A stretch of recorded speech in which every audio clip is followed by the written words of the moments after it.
안녕하세요. 강예람입니다. 이번 시간에는요, 조금 특별하게 해설을 준비해봤습니다. 여러분, 선생님하고 같이 화면에 집중하면서 1번부터 한번 풀어보도록 하겠습니다. 그러면 조금 쉬웠죠? 우리 1번부터 한번 볼게요. 자, 1번에 다음은 어떤 지역에 서식하는 어떤 소에 대한 설명을 나타내고 있습니다. 이 소는 크고 긴 뿔을 가질수록 포식자의 공격을 잘 방어하고요. 그리고 중요한 건 이 포식자가 많은 이 지역에서 살기에 이제 적합한 형태이다라는 이야기를 하고 있죠. 밑에 있는 보기랑 상관없이 여러분, 적합하다라는 이런 말이 나오면요, 우리 환경에 적응하여 진화하는 그런 특성을 떠올려 볼 수 있겠어요. 생물이 자신이 사는 환경에 적합하게 자신의 몸의 기능이나 형태가 바뀌고 그리고 생활 습성 등이 좀 변화하는 그런 현상을 적응과 진화라고 이야기를 하죠. 그래서 이 문제는 바로 굉장히 쉽게 적응과 진화이다. 2번이 답이다 라고 여러분들도 갔을 것 같습니다. 그래서 적합하다라는 게 힌트였고요. 다음 문제로 2번 넘어가도록 하겠습니다. 자, 2번은요. 그림은 ATP와 ADP 사이의 전환을 나타낸 것이다 라고 이야기를 하네요. 우리 ATP와 ADP 그림은 많이 봤었죠. 지금 여기 기억에 보이는 게요. 바로 아데닌이고요. 아데닌 그리고 리보스가 달려있는 모습입니다. 그럼 요거 두 개를 합쳐서 뭐라고 하냐면 아데노신이라고 해요. 이 아데노신의 인산이 포스페이트, P라고 이야기하거든요. 그러니까 아데노신에 트리포스페이트이다. 3개가 붙어 있다라고 해서 여기 왼쪽에 있는 물질이 바로 ATP가 되는 거죠. 그러면 오른쪽에 있는 물질 똑같이 아데닌에 리보스가 붙어 있고요. 인산이 이번에는 2개 붙어 있네요. 그래서 얘는 ADP라고 하는 거예요. 이 ADP와 얘는 무기인산, 인산 하나짜리에 얘가 합쳐져 가지고 ATP가 됐다가 ATP가 ADP가 됐다가 이렇게 전환이 일어나는 것이죠. 자, 전환이 일어날 때의 에너지 출입 한번 생각해 볼까요? 에너지 출입은 여기 있는 결합수 생각하면 될 것 같아요. ATP는 인산과 인산 사이의 결합이 지금 2개 보이죠. 그런데 ADP는 인산과 인산 사이의 결합이 1개 보이네요. 그러니까 인산과 인산 사이의 결합, 마지막 결합이 이게 끊어지는 형태다. 이 1은요. ATP가 ADP가 될 때는 에너지가 방출된다라고 볼 수가 있어요. 그럼 반대도 한번 생각해 볼까요? ADP가 이번에는 ATP가 되는 과정. 지금 선생님이 이렇게 X 쳐놨던, 이렇게 짝대기 쳐놨던 요 결합이 생성이 되는 거죠. 여기 이렇게 합쳐지면서 플러스 돼 있잖아요. 자, 이렇게 합쳐지는 새로운 결합이 만들어질 때는 이렇게 에너지가 흡수됩니다. 자, 이렇게 에너지가 흡수되면서 ATP가 합성되는 이 2번 과정, 이 2번 과정을 떠올리자면 우리 세포호흡을 생각할 수 있겠어요. 세포호흡. 세포호흡이 뭐죠? 우리 영양소, 포도당과 같은 이 영양소를 분해하여, 이때 산소가 관여하죠. 영양소를 분해하여 에너지를 얻는 과정입니다. 이때 부산산물로 물과 이산화탄소가 이렇게 나오고요. 이 과정에서 고분자가 저분자로 분해되기 때문에 에너지가 방출되죠. 이때 이 방출되는 에너지, 선생님 다시 그릴게요. 이렇게 해가지고 이때 영양소가 분해되면서 방출되는 에너지가 일부는 열에너지 형태로 방출되지만 일부는 지금 보이는 것처럼 이 에너지가 ATP를 합성하는 데 쓰이는 거죠. 어디서 일어나요? 세포 안에 미토콘드리아에서 주로 일어나게 됩니다. 자, 그러면 밑으로 내려와서 기억부터 한번 살펴볼게요. 자, 기억은 아데닌이다 라고 하는데요. 기억은 아데닌인 거 맞다 라고 볼 수 있죠. 자, 이거는 아데닌 사실을 알아야지 풀 수 있는 굉장히 선생님 생각에는 지엽적인 문제였다고 생각이 들어요. 자, 니은 볼게요. 과정 1에서 에너지가 방출된다 라고 하는데요. 과정 1은 ATP가 ADP와 무기인산으로 이렇게 분해되는 과정이거든요. 에너지 방출됩니다. 이렇게 에너지 방출된다. 이 에너지로 우리가 생명활동을 하는 거죠. ATP를 분해하여 나오는 이 에너지로. 에너지. 자, 넘어갈게요. 미토콘드리아에서 과정 2가 일어난다 라고 이야기하는데요. 선생님 지금 방금 이야기한 거예요. 과정 2가 일어나는 과정은 이제 세포흡, 그리고 이 세포흡이 일어나는 장소는 미토콘드리아였습니다. 그러니까 미토콘드리아에서 영양소가 분해되어 이산화탄소와 물이 형성되면서 에너지가 방출되고 이 에너지로 ADP 여기 있죠? ATP로 만들어주는 요 투 과정이 진행이 되는 거예요. 그래서 요거 맞다. 답은 기역, 니은, 디귿 5번이다 라고 볼 수 있겠습니다. 자, 그러면 3번 가볼게요. 자, 3번에는 그림은 같은 종인 동물, 이에는 그리고 몇 개의 염색체가 있는지는 아직 안 알려줬습니다. 1과 2의 세포 가나다라를 이렇게 보여줬는데요, 여러분. 이 가나다라를 보고 요 위에서 3개는 1의 세포다라고 이야기를 하고요. 1의 세포. 그리고 나머지 1개는 2의 세포이다라고 얘기를 했거든요. 그러니까 핵형만 보고, 그러니까 염색체 모양만 보고 1의 세포인지 2의 세포인지를 맞춰야 되는 그런 문제인 거예요. 핵형도 구분할 수 있어야 되죠. 그러면 선생님이 눈에 띄는 거는 나거든요. 나를 한번 볼까요? 자, 나를 보면요. 염색체가 똑같은 게 2개씩 있죠? 그럼 이 염색체에다 번호를 이렇게 붙여볼게요. 상동 염색체가 쌍으로 존재합니다. 이 나의 핵상은 2N이다 라고 할 수 있고요. 염색체는 6개 있으니까 2N은 6의 핵상을 갖는다 라고 할 수 있죠. 자, 얘는 같은 종이니까요. 1과 2 둘 다 2N은 6의 핵상을 갖는다 정도는 이제 알 수 있게 됐습니다.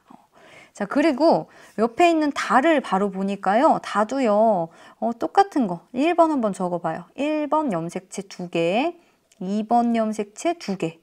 그리고 나머지 하나가 쌍으로 이렇게 묶이는데 아무튼 핵상은 2에는 6이다 라는 거 바로 알 수 있는데 지금 선생님이 동그라미 쳐놓은 요 염색체가 서로 크기가 다르잖아요. 얘가 짧은 게 Y 염색체고 긴 게 X 염색체, 즉 이 한 쌍이 성 염색체이다 라는 거 알 수 있죠. 그러니까 얘는 수컷이구나 라는 거 알 수 있고요. 이 나는 암컷의 세포구나 라는 거 알 수 있습니다. 그리고 나서 바로 옆에 있는 라를 보니까요. 여기 있는 이 선생님 지금 막 칠하고 있는 이 염색체 있죠. Y 염색체랑 똑같은 염색체가 보입니다. 얘 Y 염색체인 거예요. 그러니까 이 라도 수컷의 염색체, 세포구나 라는 거 알 수 있죠. 수컷이 지금 2개나 나왔어요.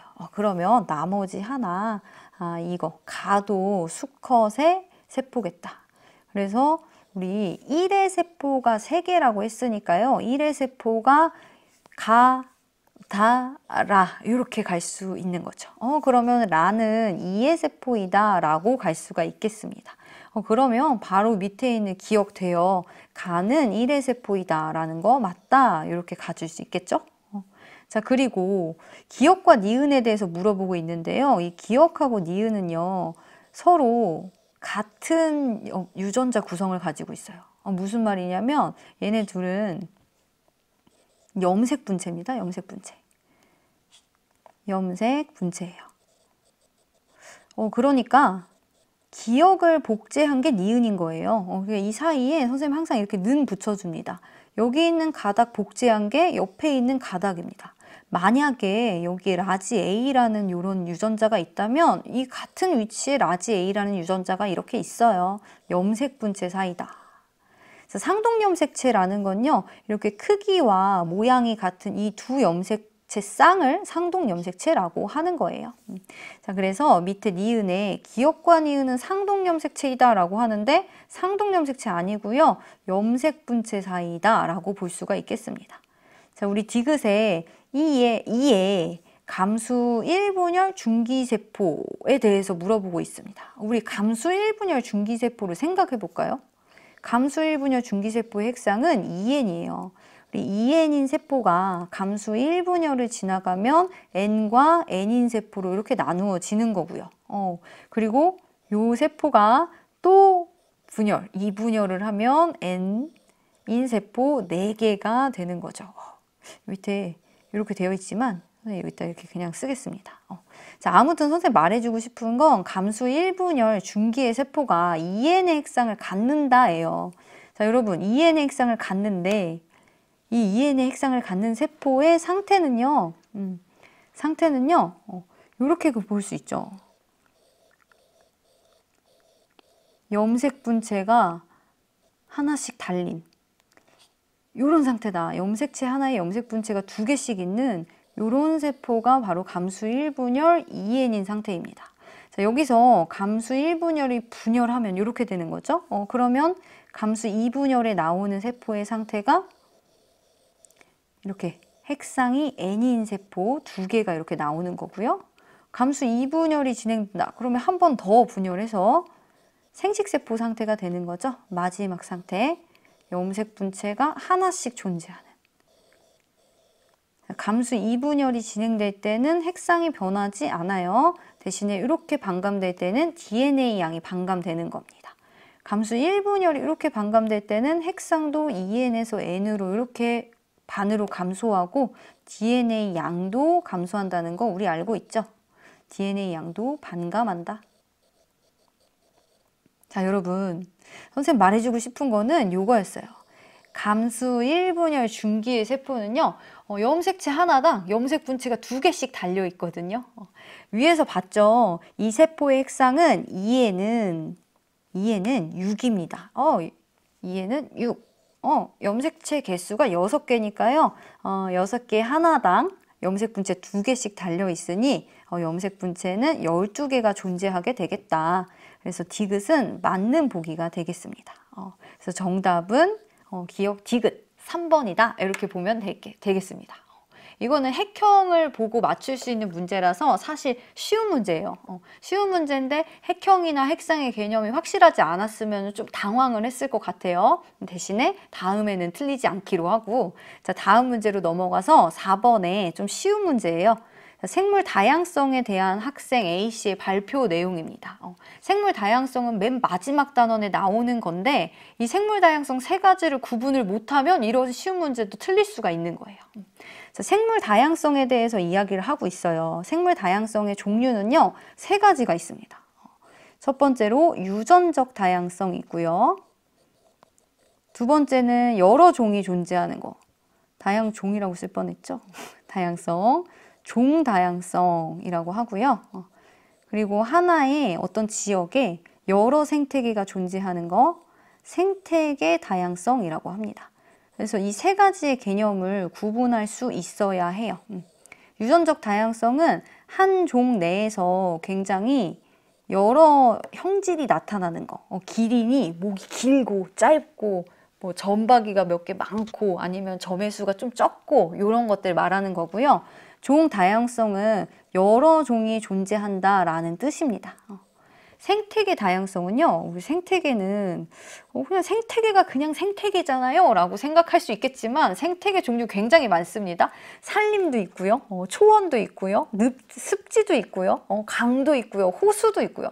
굉장히 많아요. 그래서 그런 것들이 되게 많은 생태계 종류가 많은 이게 생태계 다양성이다.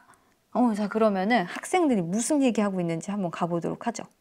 자, 4번에 한 생태계 내에서 존재하는 생물 종 나왔어요. 생물종의 다양한 정도를 종다양성이라고 한다. 이거 맞는 이야기죠. 생물종이 얼마나 다양한가입니다.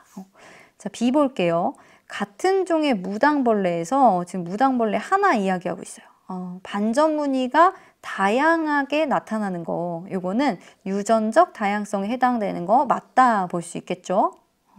자, 3번째는 산림, 초원, 사막, 습지, 이거 다 생태계입니다. 생태계가 이렇게 다양하구나 해서 생태계 다양성이다 라고 생각해도 맞아요. 생태계 다양성 말하는 건데 이 생태계 다양성이 높으면 높을수록 뭐에 좋으냐, 생물 다양성이 증가한다 라고 이렇게 생각할 수 있어요. 여러분 생각해 보세요. 습지도 있고 산도 있고 강도 있고 뭐 하천도 있고 여러 생태계가 존재하면요, 그 생태계에 살 수 있는 생물들도 굉장히 다양해지는 겁니다. 즉 생태계 다양성이 높을수록 종 다양성도 높다라고 생각할 수 있어요. 됐죠? 이것도 맞는 이야기입니다. 아, 얘도 맞다. 자, 그러면 답은 A, B, C 모두 다 맞는 이야기를 하고 있다. 이렇게 갈 수 있겠습니다. 자, 그러면 5번 넘어가 볼게요. 자, 5번은 사람의 내분비샘의 특징을 말하고 있습니다. 여러분, 내분비샘 하면 뭐 생각해야 돼요? 호르몬 생각해야 돼요. 호르몬을 분비하는 곳이 바로 내분비샘입니다. 안쪽으로 분비하는 샘, 세포들이란 뜻이에요. 깨끗하게 지우고. 자, 그리고 A와 B는 갑상샘과 내하수체를 순서 없이 나타내고 있는데요. 지금 여기 나오는 호르몬 이름이 티록신이 나왔어요. 여러분, 티록신 하면요, 티록신의 음성 피드백 생각해야 합니다. 좀 갑상샘이 이렇게 보이게 할까요? 자, 우리 티록신이 나오는 경로를 한번 생각해 볼게요. 자, 어디서부터 시작하냐면 간내의 시상하부부터 시작을 해야 돼요. 간내의 시상하부가 우리 항상성 조절 중추죠. 이 간내의 시상하부에서 어떤 호르몬이 나오면 뇌하수체 전엽에서 또 호르몬이 나오거든요. 뇌하수체 전엽. 자, 그래서 뇌하수체 전엽에서 나온 호르몬이 바로 내분비샘인 갑상샘이죠. 갑상샘을 이렇게 자극합니다. 자, 이때 나오는 호르몬은 맨 위에서부터 T, R, H, 티록신 릴리징 호르몬이에요. 그 다음 나오는 호르몬은 티록신 스티뮬레이팅 호르몬, TSH입니다. 그래서 갑상샘에서 나오는 호르몬이 바로 티록신이에요. 이 티록신이 나오게끔 하려면 저 위에서부터 간내 시상하부부터 TRH가 뇌하수체 전엽 자극하고 뇌하수체 전엽에서 TSH 나오고 갑상샘 자극하면 비로소 티록신이 나옵니다. 자, 이 티록신은요, 세포의 세포호흡을 촉진하는 역할을 가지고 있어요. 세포호흡 촉진.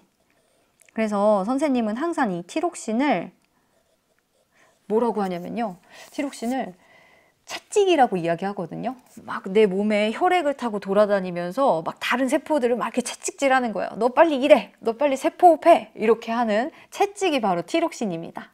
이 티록신은 막 채찍질을 하기도 하지만 자신을 나오게끔 했던 그 상위에 간내의 시상하부나 아니면 뇌하수체 전엽을 억제해요. 억제. 이런 기능도 같이 가지고 있다, 이렇게 생각하면 돼요. 그러면 티록신의 양이 너무너무 많아졌다. 티록신의 양이 많아지면 자신을 나오게끔 하는 간내 시상하부를 억제하는 것도 심해지고요. 뇌하수체 전엽을 억제하는 것도 심해지는 거예요. 그럼 TRH의 양 줄어들고요. TSH의 양도 줄어들어서 결국에는 많았던 티록신의 양이 줄어드는 이런 효과를 가져옵니다. 자신을 나오게끔 하는 이 원인을 지금 억제하고 있죠. 결과가 원인을 억제합니다. 이렇게 억제하고 있어요. 이 과정을 음성 피드백이라고 해요. 음성 피드백. 피드백이 되먹인다는 뜻이잖아요. 다시 원인을 되먹이는 거예요. 억제하는 쪽으로. 그래서 음성 피드백이라고 합니다. 그럼 다시 문제로 돌아가서 한번 볼까요? 자, 내분비샘 A에서는 TSH를 분비하니까요. 얘가 뇌하수체네요. 특히 뇌하수체 전엽이라고 볼 수 있겠습니다. 그리고 B는 티록신을 분비하니까요. 갑상샘이다, 이렇게 보면 되겠죠. 이런 기본적인 걸 알고 있어야 문제 풀 수 있었습니다.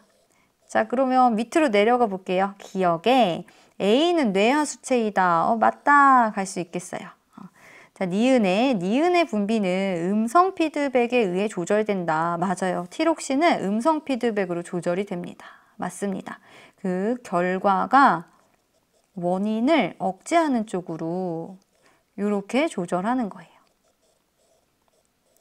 자, 디귿. 기역과 니은은 모두 순환계를 통해 표적세포로 이동한다라고 하는데요. 자, 순환계가 뭐예요? 혈액 말하는 거죠?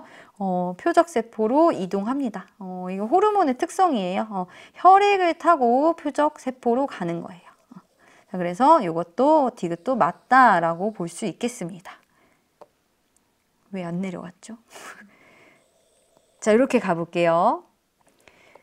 자, 그러면 6번 가보겠습니다. 6번에 그림은 생태계 이야기하고 있습니다. 생태계. 이 부분도 쉬운 부분이에요.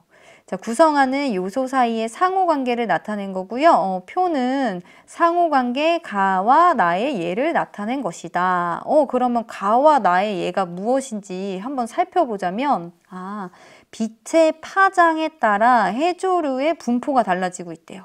말하자면, 여러분, 환경이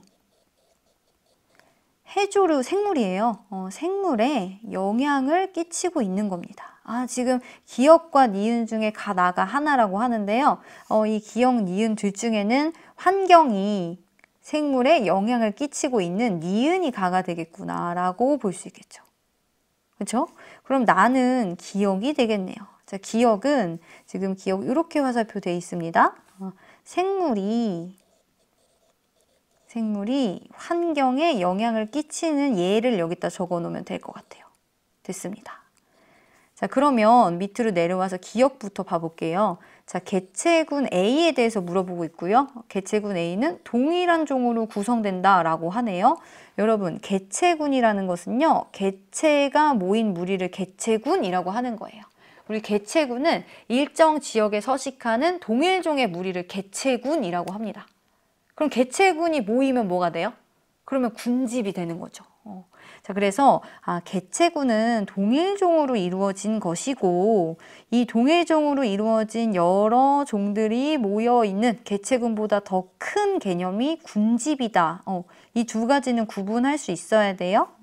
그럼 요 전에 개체군이 되기 전에는 개체, 군집과 다른 환경 요소를 묶으면 이제 비로소 생태계가 되는 거죠. 이 단계를 안다면 기역은 맞았다 이렇게 볼 수가 있겠습니다. 자, 그럼 니은 가볼게요. 자, 가는 기역이다 라고 하는데요. 가는요, 빛의 파장에 따라서 해조류가 영향을 받은 거예요. 환경에 영향을 받은 거니까 니은입니다. 니은.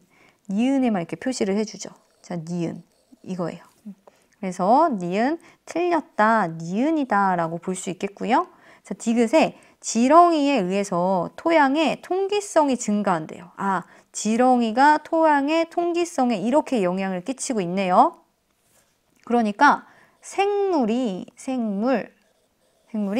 환경에 영향을 끼치고 있는 것입니다.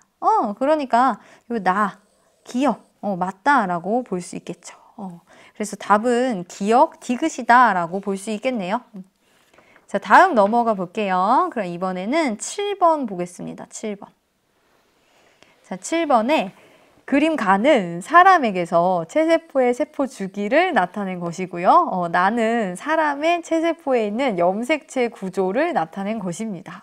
그러면 세포 주기와 염색체 구조만 알면 맞출 수 있는 문제였어요. 전혀 헷갈릴 게 없는 문제예요. 알겠죠?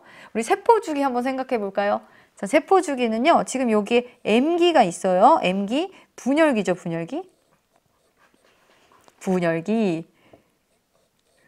자, 이 분열기를 기준으로 우리 세포 주기 생각해 보면 이렇게 진행됩니다. G1기, 그 다음 S기, 이때 S기 때 DNA 복제되거든요. DNA 복제. 자, 그리고 그 다음에 G2기. 그래서 세포 주기가 흘러가는 건 이 순서대로 흘러가요. 헷갈린 친구 없죠? 자, 이때 중요한 건 DNA의 양, 요런 게 또 많이 나오거든요. 우리 하나 써놓자, 요런 거. 자, DNA의 상대적인 양을 보자면 G1기가 1이라고 한다면 S기 때는 DNA가 복제되죠. 이 말은 DNA 옆에 새로운 거 하나 더 생긴다는 소리예요. 그래서 이 S기 때는 DNA 양이 1에서 2 사이 값을 갖고, G2기는 완전히 다 끝났을 때, 완전히 다 DNA 복제는 끝나고 다음 분열기 M기를 준비하는 시기예요. DNA 양만 따져보면 DNA 양은 완전히 2배가 된 2이다 라고 볼 수 있죠. 자, 분열기 때는 DNA 양이 2에서 1로 이렇게 감소합니다. 자, 이때 복제됐던 이 DNA가 분열기의 염색체로 응축할 때 원래 있던 것끼리 응축하고 나중에 생긴 거 응축해서 요런 염색체의 형태가 되는 거예요. 그래서 이 염색 분체는 유전적 구성이 같다라고 했잖아요. 그래서 선생님이 항상 이 사이에 이렇게 같다 표시 이렇게 해주거든요. 그래서 여기에 다른 색깔 나와라. 자, 여기에 만약에 라지 A라는 유전자가 있다면 같은 위치에 또 라지 A라는 유전자 있는 겁니다. 여기에 라지 B라는 유전자가 있다면 같은 위치에 또 라지 B라는 유전자가 있는 거예요. 알겠죠? 자, 그러면 이게 중요한 게 아니에요. 지금 문제에서는 A랑 B까지 봐야 됩니다. 자, 지금 A가 DNA 말하고 있는 거죠. DNA 이중 나선 구조입니다. 자, B는요. 히스톤 단백질 말하는 것입니다. 그래서 이 DNA가 혼자 그냥 막 존재하지 않고요. 히스톤 단백질에 감겨서 존재하고 있죠. 자, 그래서 이렇게 감겨 있는 손 모양, 솜처럼 생겼죠. 자, 이 손 모양이 뉴클레오솜이죠. 뉴클레오솜. 그러면 이거랑 비슷한 용어 뭐였죠? 뉴클레오솜하고 비슷한 거? 요거 하나.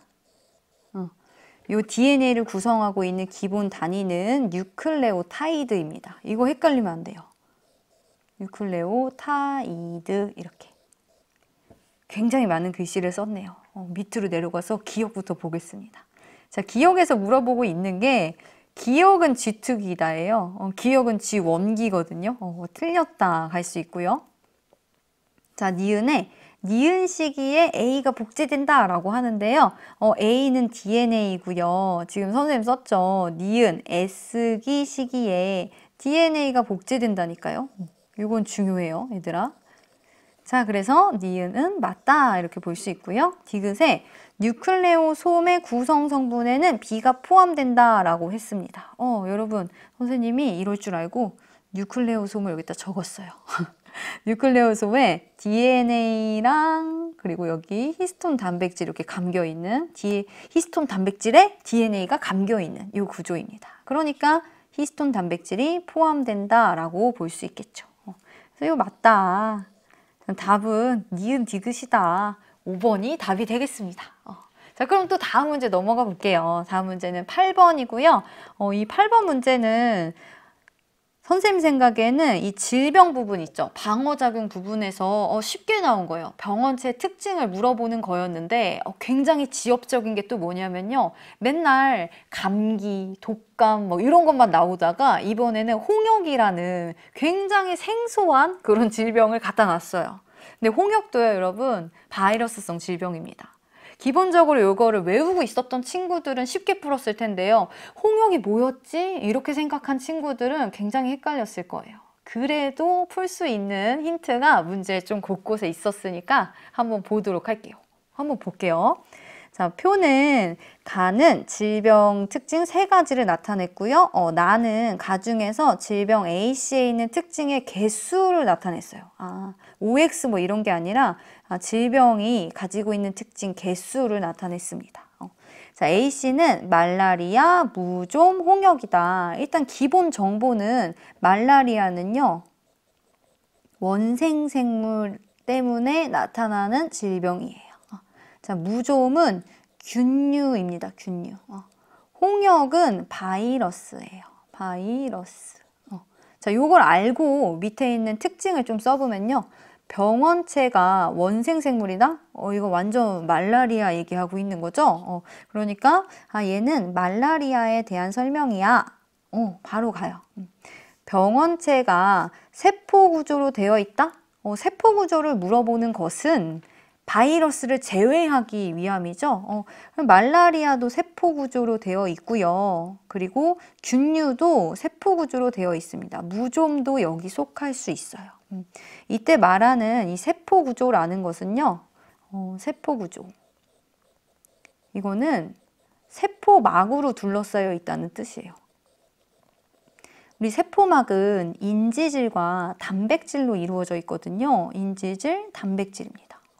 그런데 바이러스, 이 세포구조 하면 자주 나오는 이 바이러스라는 애는요. 생긴 거는 바깥에 뭔가 싸고 있는 것처럼 보이지만 사실은 핵산과 단백질로만 이루어졌거든요.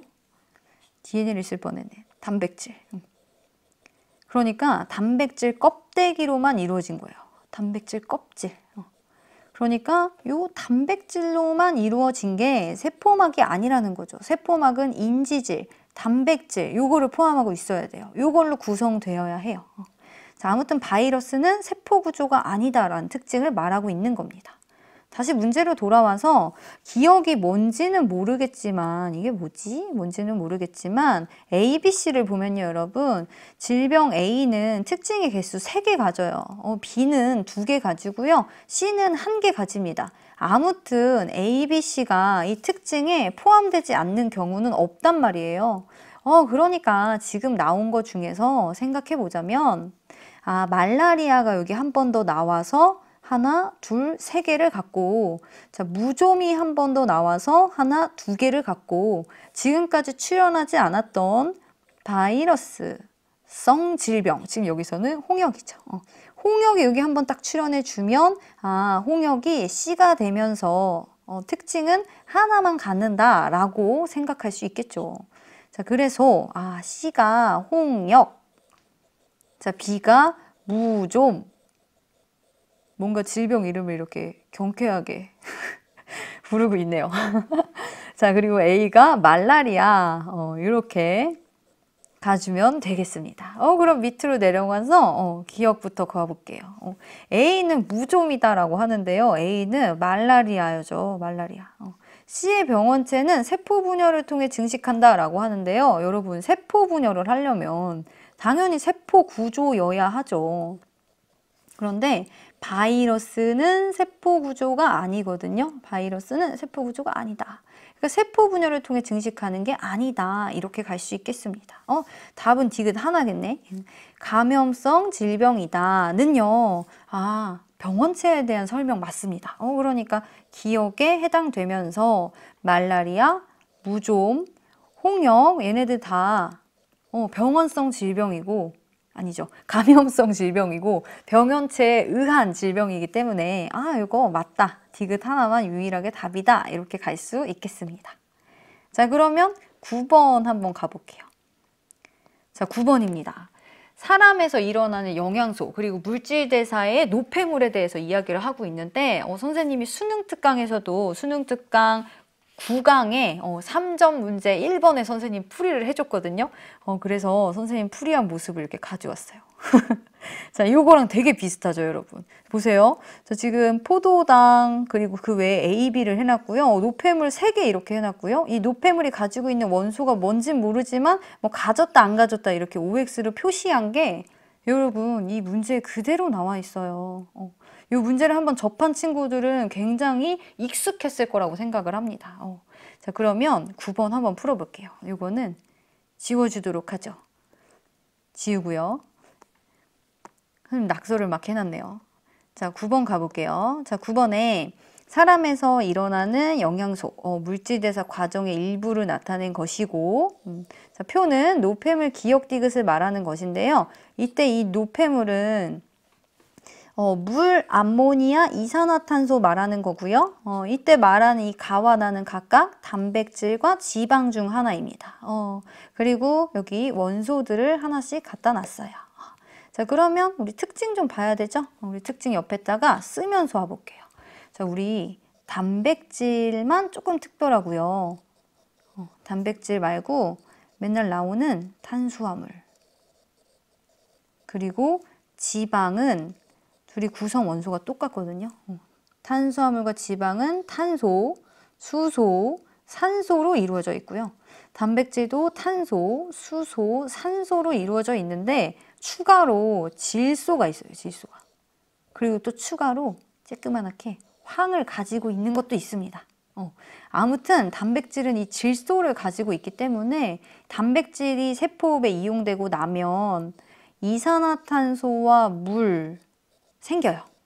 탄수화물과 지방이 세포호흡에 이용돼도 이산화탄소와 물 생깁니다. 모두 다 탄소, 수소, 산소로 이루어져 있죠. 탄소, 수소, 산소. 근데 추가로 단백질이 사용되면 이 질소 때문에 질소성 노폐물인 암모니아가 생성이 된다 이거예요.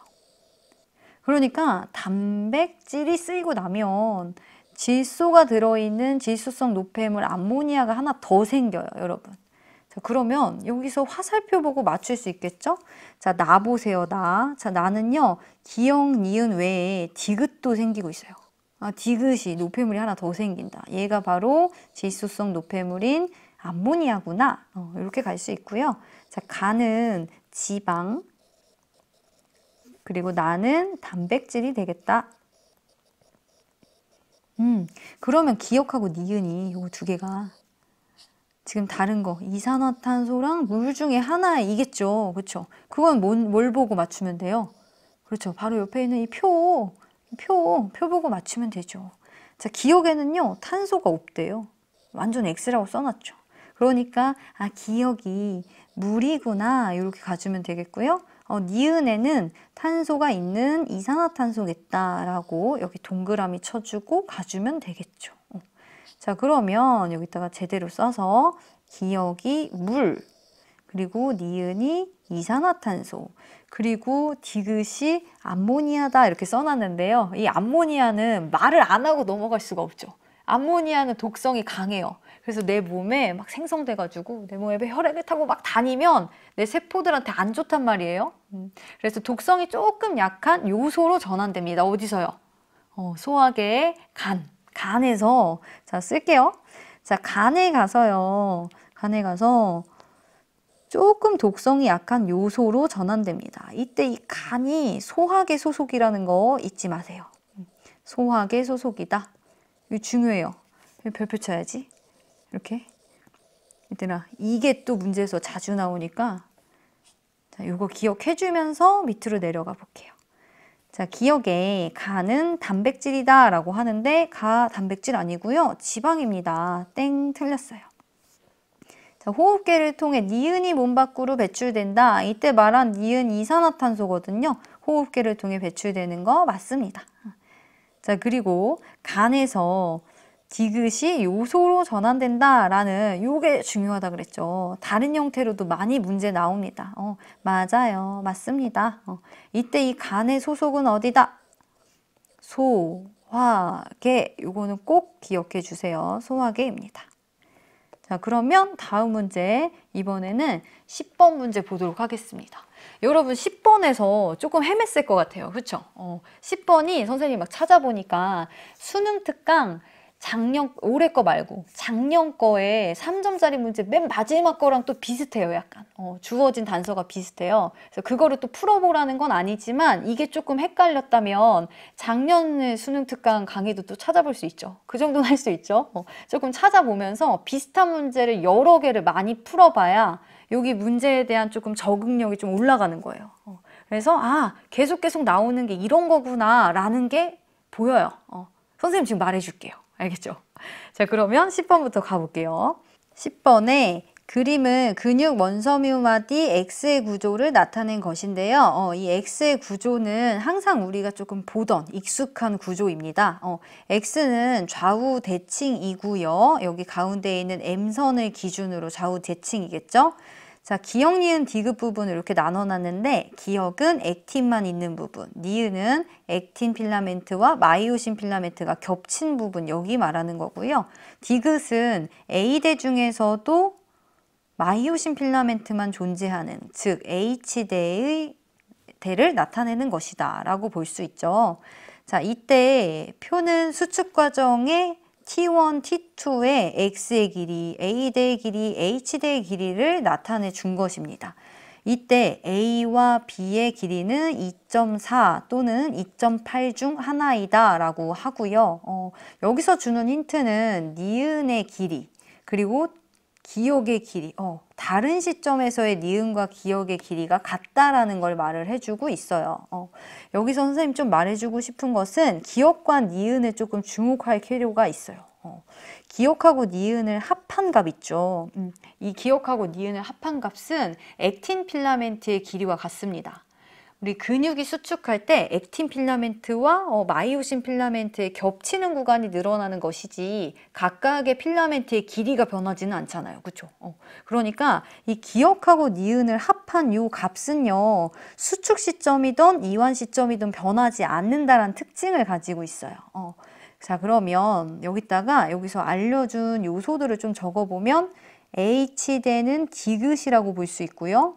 그 옆에 기억의 길이, 니은의 길이를 한번 써보겠습니다.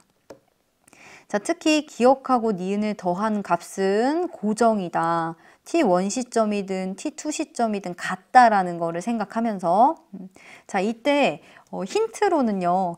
T1일 때 니은의 길이와 T2일 때 기억의 길이가 같다라고 했거든요. 자, 이 값이 같다라는 것은 T1일 때와 T2일 때 이 기억의 길이 있죠. 지금 선생님 다른 색깔. 지금 선생님 동그라미 치고 있는 이 길이도 같다라는 것을 의미해요. 왜냐면 기억 더하기 니은이 같은 값이기 때문에 이 값이 같으면 전체 기억 더하기 니은에서 뺀 이 네모의 값 있죠. 이 네모의 값을 뺀 이 동그라미의 값도 같을 수밖에 없습니다. 그래서 요거를 힌트를 가지고 문제를 풀면 될 것 같아요. 네모가 없어졌으니까 이렇게 할게요. 자, 이때 그러면 이 기억의 길이를 한번 좀 생각해 볼게요, 얘들아. 기억의 길이가 조금 의미가 있는 게 이 문제에서 이 A대의 길이가 1.6이라고 알려줬거든요. 1.6 마이크로미터예요. 수축하든 이완하든 상관없이 1.6이라는 건 똑같아요. 이 전체 X의 구조를 생각해 보면 기억이 양쪽에 2개 나타나고요. 같은 기억 길이죠. 이 기억 2개에 A대의 길이를 더한 값이 전체 X의 길이입니다. 그러니까 기억 2개 더하기 A대의 길이가 이게 바로 X의 길이가 되겠다라는 것이죠. 자, 이렇게 나옵니다. 그러면 이 A대의 길이가 1.6이었고요. 우리 기억의 길이를 생각해 보면 지금 여기서는 기억의 길이를 알 수 없을 것 같아요. 그쵸? 근데 이 밑에는 H대의 길이를 알려줬기 때문에 기억의 길이 나올 수 있을 것 같습니다. 여기 길이가 나올 수 있을 것 같아요. 자, 여기 전체적인 A대의 길이가 1.6인데 T2 시점에서 디귿이 0.4라고 그랬으니까요. 각각이 0.6, 0.6. 그러니까 이 T2 시점의 니은이 0.6이 된다라는 게 나오죠. 그러면 T1 시점의 기억이 0.6이라는 거. 얘네들이 같은 값이니까 여기까지 나왔죠? 그럼 T1 시점 전체 X의 길이를 이제 구할 수 있을 것 같아요. 자, T1 시점 기준이에요. T1 시점에 기억이 0.6이니까요. 이 기억은 1.2 A대 더해주면 이거는 2.8이 나오겠습니다. 그러니까 T1 시점은 2.8 마이크로미터이고 T2 시점은 2.4 마이크로미터이다 라는 것이죠. 자, 그러면 상대적으로 T1 시점은 이완한 시점, 그리고 T2 시점은 수축한 시점이 되겠습니다. 자, 이완과 수축할 때 전체 얼마나 차이 났나라고 보니까요. 0.4만큼 줄어든 거 보이죠? 그러니까 T2 시점에서 0.4만큼 줄어든 거예요. 그렇다는 건 이 전체적인 X 그림에서 보면요. 전체 X의 길이가 수축했을 때 0.4만큼 줄어듭니다. X는 대칭이니까요. 요 선 있죠. 지선이 0.2만큼. 그리고 이쪽도 이 지선이 여기서 0.2만큼 밀고 들어온다라고 생각하면 돼요. 이렇게 밀고 들어온다. 자, 그러면 여기 있는 H대도 0.2, 0.2만큼 밀고 들어온다라고 생각하면 되죠. 우리 표에서 수축한 시점이 0.4였습니다. 0.4는 양쪽에서 0.2, 0.2만큼 밀고 들어온 게 0.4니까요. 이완했을 때는 0.8이다 라고 볼 수 있겠죠.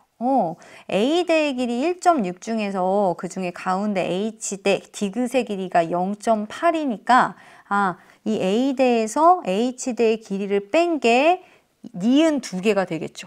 다시 여기서 볼게요. A대에서 이 H대를 빼면 니은 2개가 나오는 거예요. 약간 사람 얼굴 같네요.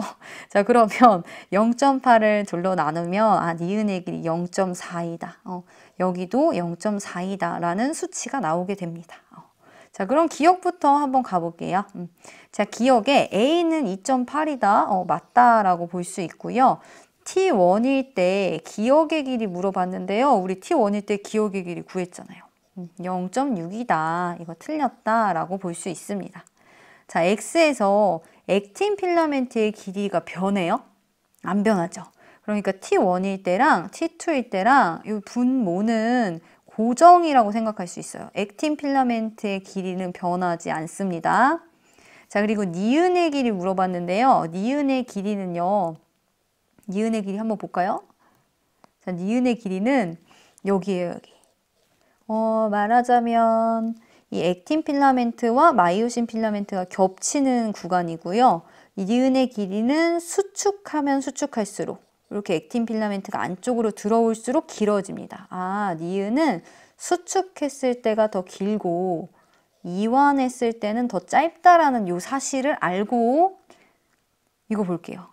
자, T1일 때는 이완했을 때예요. 그러니까 이완했을 때는 짧고 수축했을 때가 더 상대적으로 길겠다. 전체적인 값은 T2일 때가 크다라고 봐야죠. 그러니까 이거 디귿은 틀렸다. 자, 답은 1번이다 라고 보면 되겠습니다. 자, 11번은 선생님 보니까 오답률이 2위예요. 2위. 선생님이 수능 특강 31강 그리고 31강 3점짜리 12번 문제에서도 풀어줬고요. 31강에 가보면요. 이거랑 관련된 문제 2개 더 있어요. 이 문제가 좀 헷갈렸다면 선생님 수능 특강에서 풀어줬던 문제들이니까 찾아서 보고요. 선생님 하고 좀 안 맞는 것 같아요. 다른 선생님 거 들어도 괜찮아요. 대신에 같은 문제가 수능 특강에도 모의고사에도 계속 나오고 있으니까 좀 익숙해져야 되는 그런 문제입니다. 이 문제가 어떻게 풀어나가는 건지 이 문제를 한번 보도록 할게요. 문제는 또 굉장히 길어 보여요. 표는 사람 A의 세포 A와 B, 사람 B의 세포 C, D에서 유전자 기억, 니은, 디귿, 리을의 유무를 나타낸 것인데 그림 가완하는 각각 정자 그리고 난자 형성 과정을 나타낸 것이다. 사람 A, B가 남자인지 여자인지는 안 나타났습니다. 자, 그리고 사람의 특정 형질은 두 쌍의 대립 유전자 요것에 의해서 결정되는데 이 기억, 니은, 디귿, 리을이 이 유전자들을 순서 없이 나타낸 거다라고 합니다. 자, 그러면 이런 문제에서는 어떻게 접근해야 될까? 이거 선생님의 31강이에요. 이거를 한번 옆에다가 풀어보면서 가볼게요. 자, 여러분 지금 유전자가 4개가 나왔어요. 이런 유전자가 나왔죠? 자, 하나의 세포 안에 이 4개의 유전자가 모두 다 있다라는 뜻은요. 자, 이 유전자가 존재하는 상동염색체가 쌍으로 존재한다라는 뜻입니다. 그렇죠? 이렇게.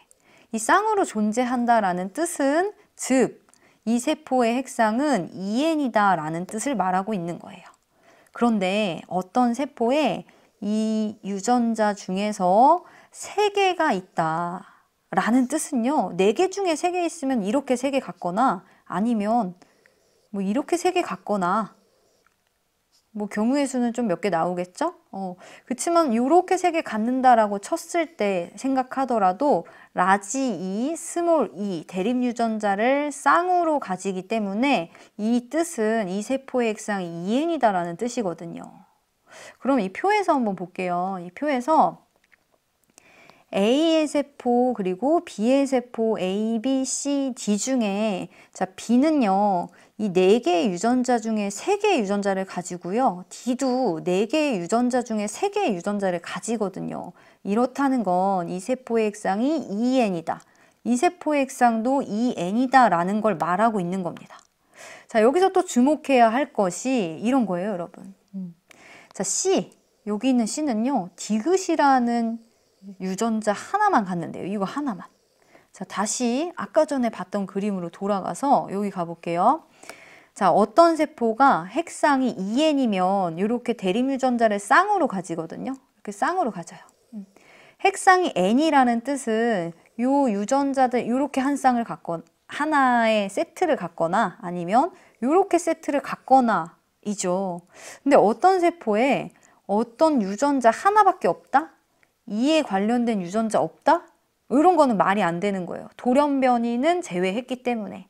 이게 뭘 뜻하는 거냐면 디귿이라는 유전자가 있고 나머지 하나의 유전자는 성염색체인 X염색체에 존재하는 유전자이며 지금 저 C라는 세포는 상염색체 위에 디귿이라는 유전자 그리고 성염색체의 종류로는 Y를 갖기 때문에 종류로는 EF 종류로는 디귿이라는 유전자 하나만 갖는 상태다라고 볼 수 있는 거예요.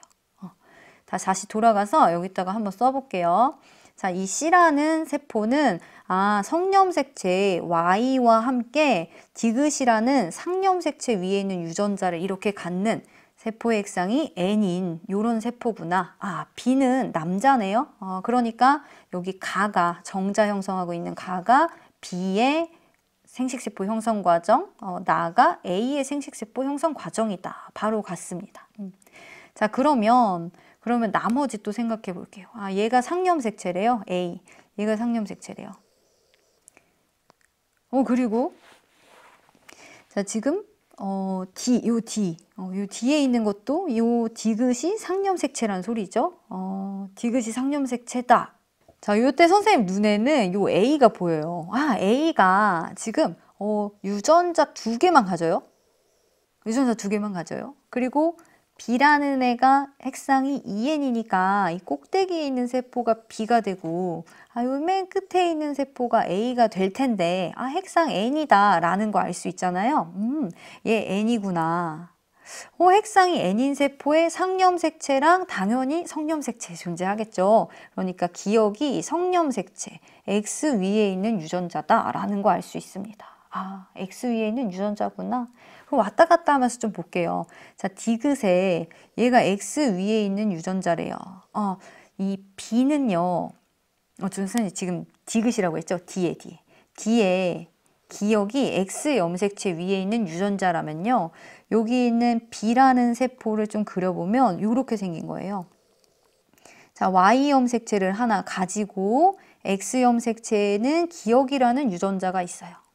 그리고 나머지 상염색체로는 디귿 그리고 여기 하나 더 있는 리을도 상염색체 위에 있는 이런 상태인 거죠. 이게 바로 B세포의 모습이다 라고 볼 수 있어요. 자, A의 세포의 모습을 생각해 보면 A의 세포는 지금 성염색체 위에 존재하는 기억 존재하고요. 밑에 해야지. 기억 존재하고요. 그리고 상염색체에 디귿, 리을이 존재하는데 디귿만 가지죠. 디귿만 가지고 나머지 X염색체 위에는 나머지 하나 성염색체 위에 있는 니은이 존재하는 이 기억과 니은은 X염색체 위에 있는 유전자다라는 상태가 되는 겁니다. 자, 이걸 보고 우리 밑에 있는 기억, 니은, 디귿 가볼게요. 자, 지금 상태 어떻게 나왔냐면요. 상염색체 위에 디귿, 리을 유전자가 있고요. 성염색체 위에는 기억, 니은 유전자 그리고 Y염색체가 존재할 수 있는 상태입니다. 자, D는 1이다 라고 했는데요. 여기 그림을 봐야 될 것 같아요. 자, D가 1 그리고 여기서 분열하여 나온 2가 C가 되겠습니다. 그래서 맞다라고 볼 수 있고요. 리을은 X염색체 위에 있다라고 하는데 리을은 상염색체 위에 있는 것입니다. 틀렸고요. 기억은 디귿의 대립유전자이다 라고 하는데요. 기억은 X 위에 있는 유전자, 디귿은 상염색체 위에 있는 유전자로 대립유전자 아니다 라고 볼 수 있겠습니다. 이 대립유전자는 상동염색체 위에 같은 위치에 존재하는 이 유전자를 대립유전자라고 하는 거죠. 자, 그래서 답은 1번이다 라고 가주면 되겠어요. 자, 그러면 12번 넘어가 보도록 할게요. 자, 12번은 군집을 조사하는 군집의 조사, 우점종을 결정할 때 방형구법 이런 거 배웠습니다. 그때 나오는 그 밀도, 빈도, 피도 구하는 식으로 풀 수 있는 그런 문제예요. 이게 내용이 쉽거든요. 쉬워. 굉장히 쉬워요. 그런데 여러분들 요 식을 게을리 익혔다면 어렵습니다. 자, 여기서 나오는 식을 다시 한번 상기시켜 보죠. 방영구법에서 방영구 가지고 군집을 조사할 때 우점종을 결정할 때 밀도, 빈도, 피도를 구하거든요. 우리 밀도라는 값은요. 전체 방영구의 면적에서 그 생물 수, 그 종의 수를 이렇게 해주면 밀도가 되고요. 두 번째 빈도라는 값은 전체 방영구 수, 방영구가 몇 개 있는지 방영구 수에다가 그 종이 출현한 방영구 수, 그럼 선생님 지금 그냥 출현수라고 이렇게 쓸게요. 출현한 방영구 수를 세주면 되고요. 나머지 하나 피도. 이 피도라는 값은 얼마나 덮고 있느냐죠. 그래서 방영구 전체 면적에 그 종이 차지하는 면적. 이렇게 구하면 됩니다. 근데 이걸 가지고 우점종을 결정하는 게 아니에요, 여러분. 상대적인 값을 가지고 우점종 결정했었잖아요. 그래서 상대 밀도, 상대 빈도, 상대 피도 값을 다 더해가지고 중요치 그 값으로 우리가 구했었거든요. 자, 그러면 그 상대적인 건 어떻게 구하냐? 상대 밀도, 빈도, 피도 다 똑같아요. 어떻게 구하냐면 상대적인, 우리 여기에도 지금 A, B, C가 나왔으니까 A종의 밀도, B종의 밀도, C종의 밀도 분의 얘네들의 밀도 중에 A종의 밀도는 전체를 100이라고 놓는다면 얼만큼 차지하고 있느냐 이거거든요. 그래서 중요한 게 이 상대 밀도, 빈도, 피도 이런 것들 있죠. 각 종의 모든 상대값을 더하면 100이 돼요. 자, 그러면 이거를 표에서 한번 볼게요. 자, 일단 굉장히 쉽게 가의 면적은 나 면적의 2배라고 하니까요. 선생님이 그냥 면적 이야기할 때 가를 면적을 2라고 두고요. 나를 그냥 1이라고 이렇게 둘게요. 그렇게 해도 상관없어요. 자, 그리고 종이 A, B, C 3개가 나오는데요. 너무 쉽게 총 개체수를 이렇게 알려줬어요. 총 개체수가 100마리예요, 100마리. 100마리인데 전체 개체수 중에 A만 이렇게 빼놨잖아요. 그냥 빼기 하면 됩니다. A의 개체수 40이고요. 요 밑에도 B의 개체수 31이라고 이렇게 써줄 수 있겠죠. 자, 상대 빈도도 이렇게 나타내 줬는데 여러분 상대 빈도는 퍼센테이지예요. 전체가 100이라고 둔다면 그 100% 중에 29%, 41%, 몇 퍼센트 차지한다라는 거거든요. 그러니까 전체 100에서 29하고 40이 더한 값을 빼면 상대 빈도 나오죠.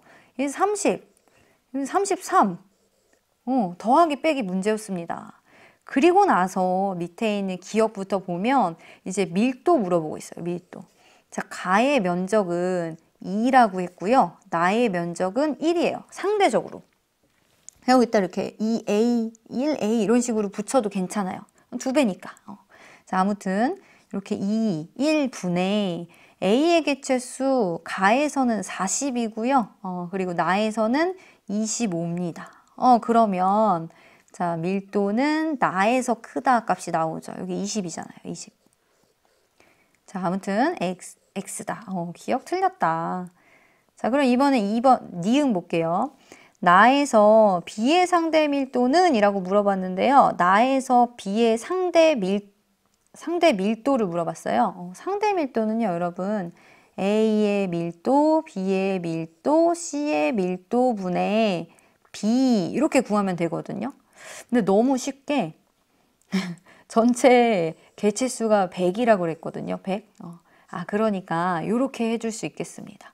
1분의 25가 A의 밀도, 1분의 31이 B의 밀도, 1분의 44가 C의 밀도인 거예요. 이거 다 더하면 몇이에요? 100이죠.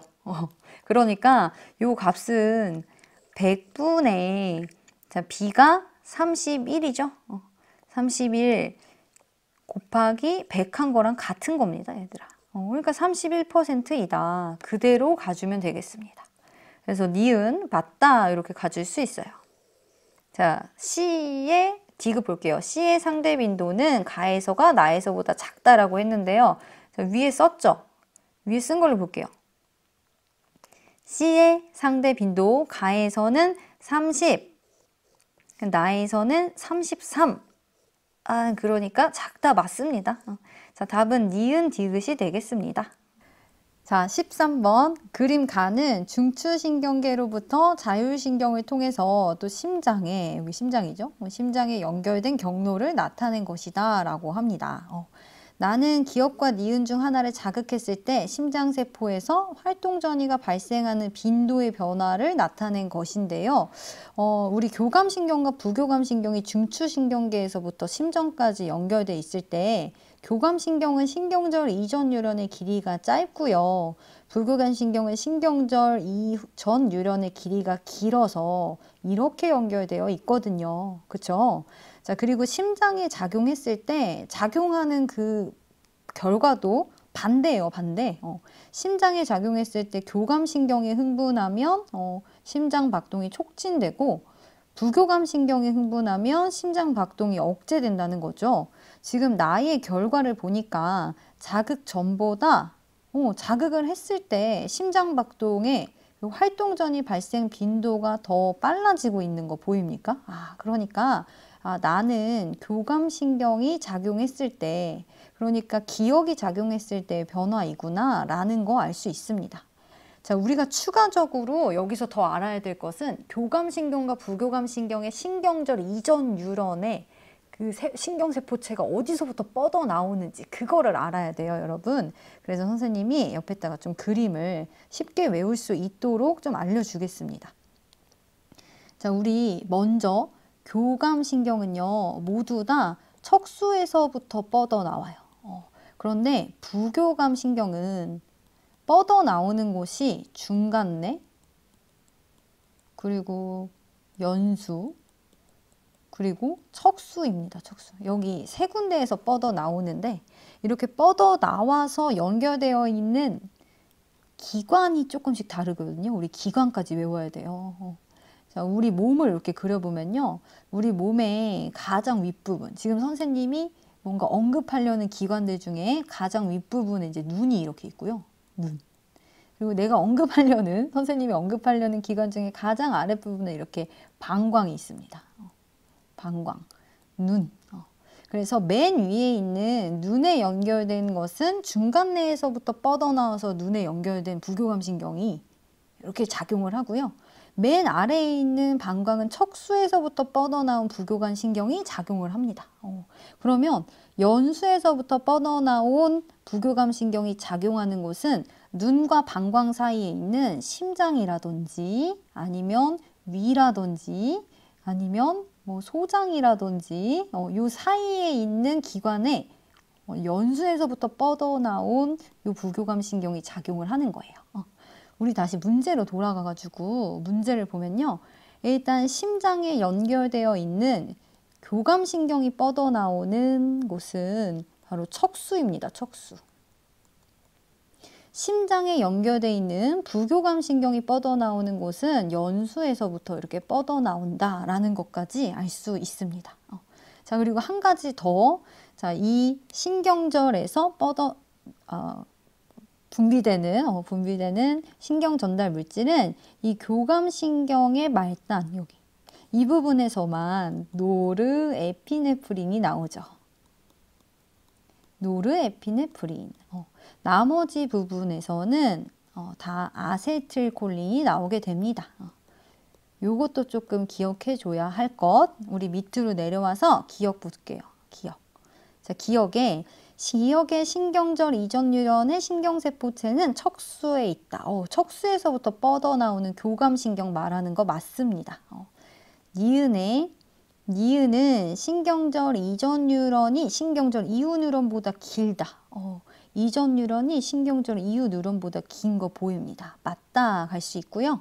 자, 디귿에 나는 니은을 자극했을 때 변화를 나타낸 것이다 라고 하는데요. 이 나는 교감신경을 작용했을 때, 교감신경을 자극했을 때 나타내는 변화입니다.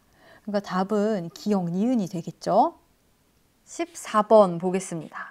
자, 그림 가는 정상인에서 식사 후에 시간에 따른 이번엔 혈당량 나타낸 거고요. 나는 혈장 삼투압에 따른 혈중 ADH 농도 나타낸 것입니다. 그러면 밑에서 한번 그래프 볼게요. 자, 정상인에서 당연히 식사를 하면 혈당량이 높아지죠. 그쵸? 그러면 혈당량이 높아지니까 우리 항상성이란 특징을 갖잖아요. 항상 똑같은 상태를 유지하기 위해서 뭐가 나오죠? 인슐린이 나옵니다. 그래서 이 혈당량이 올라가면 인슐린이 올라간다라는 거, 얘네들의 관계를 생각하고 풀어줘야 됩니다. 관계 생각하기. 자, 그러면 혈당량이 높아져 있을 때 인슐린의 값이 높겠고, 혈당량이 낮아져 있을 때는 상대적으로 인슐린의 농도가 낮겠죠. 요런 상태겠다. 자, 그리고 P1, P2 상태를 이렇게 해놨는데요, 여러분. 이거는 혈중 ADH 농도 요거를 좀 생각해주면 쉬울 것 같아요. 이 ADH가 하는 역할이 신장에서 수분 재흡수하는 역할을 하죠. 그러니까 ADH의 양이 많을수록 재흡수도 많이 하고, 이거 계속 연쇄적으로 생각하면 돼요. 자, 그러면 이 P1 시점을 한번 생각해 볼게요. P1 시점은 P2 시점에 비해서 ADH의 양이 적습니다. 그러면 콩팥에서 수분 재흡수를 적게 한다는 뜻이에요. 수분 재흡수 적게 한다? 그러면 오줌을 많이 배출한다는 뜻이죠. 오줌량 많아진다는 뜻이에요. 이 P1 시점이 P2 시점에 비해서. 자, 다량의 오줌을 적은 농도로. 오줌의 삼투압은 당연히 오줌의 농도 말하는 겁니다. 오줌의 삼투압은 낮아지겠다라고 생각하면 됩니다. 이렇게 1, 2, 3, 4가 쫘르륵 생각돼야 돼요. 알겠죠? 그러면 기억부터 가볼게요. 혈중 인슐린의 농도 물어보고 있습니다. T1일 때는요, 혈당량이 더 높을 때예요. 그러니까 T1일 때가 T2일 때보다 인슐린의 농도가 높겠다. 혈당량이 높으면 인슐린도 많이 나와야죠. 자, 생성되는 오줌의 삼투압 물어보고 있습니다. 오줌이 얼마나 진하냐, 요거 물어보는 건데요. P1일 때가 오줌의 삼투압이 낮고요. ADH의 양이 더 높은 P2일 때가 오줌의 삼투압이 더 높습니다. 그래서 P1일 때가 낮다라는 게 더 맞게 되는 거죠. P2일 때는요, 위에 보면 ADH의 양이 많아요. 그러면 수분 재흡수도 많이 해요. 그러면 적은 양의 오줌을 진하고 적은 양의 오줌을 배출하는 거예요. 자, 디귿 가볼게요. 혈당량과 혈장 삼투압의 조절 중추는 모두 연수이다라고 했는데요. 여러분, 혈당량, 체온, 그리고 삼투압 다 항상성과 관련돼 있죠. 우리 항상성의 조절 중추는 간 내의 시상하부입니다. 그러니까 이거 틀렸죠.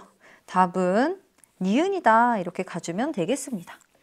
자, 그러면 15번 가볼게요. 15번. 자, 민마리집 신경 가와나의 흥분 전도에 대한 자료예요.